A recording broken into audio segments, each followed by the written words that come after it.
Hey there, you're listening to the Caitlin Batcher Show, and in today's episode, we're going to talk about why all those good ideas you have swirling around in your head might actually be holding you back.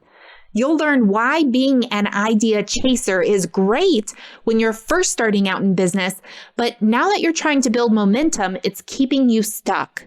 I'll share why embracing the new identity of problem solver is the key to your success, and I'll give you 2 simple steps that can help you be the problem solver you need to be so you can have the $1 million business you want to have. So stay tuned.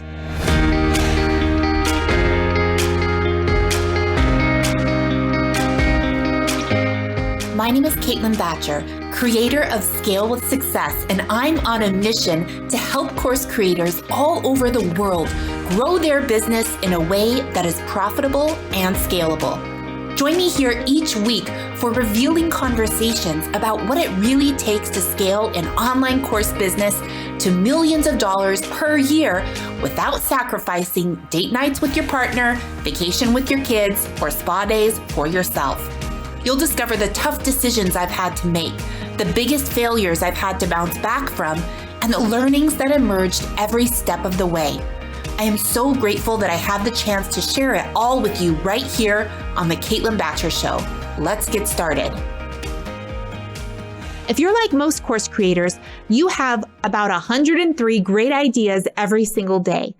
In fact, having a steady stream of great ideas is part of what helped you get your business off the ground. But now that you're trying to build momentum, you feel super distracted by all those great ideas. Where do you put them? How do you know which ideas to pursue? Well, that's what we're talking about today. The reality is that what got you here won't get you there. What will get you to $1 million business is not a steady stream of ideas, but a system to manage those ideas so you don't end up wasting time and energy pursuing something that won't actually move you forward. I have a 2-step process for managing your ideas in a healthy way, and I want to share it with you today. If you've already had 7 great ideas since you started listening to this episode, you really need this. So let's get started. Step number 1, create a management system to store all your brilliant ideas. So here are 3 management systems that, while popular, are not helpful. The first system consists of Post-it notes all over your wall. Now, this system is not all bad. I mean, it does get those ideas out of your head and onto paper. But the problem is that it can turn into a disorganized mess pretty quickly. The second system that is popular but not helpful is what I call stored in the head. Basically, you have an idea and you keep it in your head. After a while, everything gets so jumbled together that you end up paralyzed in a state of over-analysis. You aren't getting anything done because you're just rehashing the same thing in your head over and over and over. So now that you know what not to do, how do you create a management system to store all your brilliant ideas? The answer is simple. Create a database. A few years ago, I started keeping a business journal. It's where I would store all my ideas and all my questions. It's completely analog, which I like because taking the time to write forces me to slow down my thinking. And if I cross something out, I can still see what was there. It's not permanently deleted. Some of my clients get fancy and they store their ideas on a Google spreadsheet or a Trello board, but that's too many steps for me. Once I have an idea, I need to get it straight onto paper fast. Step number 2, develop a set of criteria that you will use to make decisions about whether or not you should pursue an idea. When I first started my business, my decision-making criteria was pretty simple. It was, will this make me $100 today? I was trying to get things off the ground and desperately throwing things at the wall to see what stuck.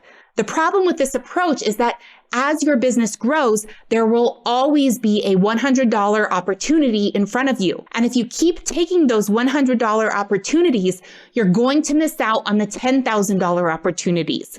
If you're looking to grow $1 million course business, you need to remain focused on those $10,000 opportunities. Another set of decision-making criteria that's very popular is asking yourself, is someone famous doing it? I see this happen all the time. So-and-so launched a membership, so now I'm going to launch a membership. So-and-so is doing an event, so now I'm going to host an event. The problem with this approach is that what you see Ms. So-and-so do is just the tip of the iceberg. You don't know why they're doing it. You don't know the real numbers behind whether or not that is an effective approach. And if you're just starting out, it's likely that they have a much bigger team and much bigger resources to work with than you do. If you're always looking around at what everyone else is doing, you're not going to be able to stay focused on what you need to do. Another set of decision-making criteria is asking yourself, does it sound fun and easy?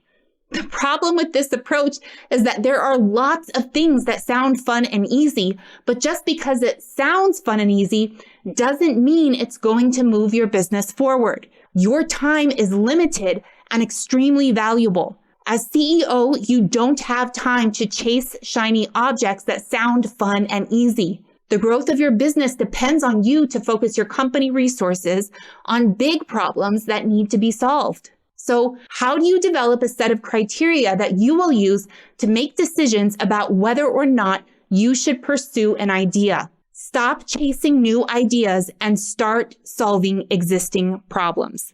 Track your metrics consistently to identify problems to solve. There is no time to solve problems that don't matter. And most entrepreneurs do not have a system in place to accurately identify problems that matter. Measuring results over time is something we are relentless about having our clients do for themselves. We don't just tell them what to do, we teach them which data they should collect, and we teach them how to interpret that data so that they can make better decisions. What you measure will change over time. Our clients that are working towards their first 6 figures in revenue are tracking very different metrics than our clients that are shooting for 7 figures in revenue. And the numbers we are tracking in our own multi-million-dollar business are different than those who are looking to reach their first million. That's because at every level of success, you will have different problems to solve. In order to identify those particular problems, you will need to track a different set of metrics.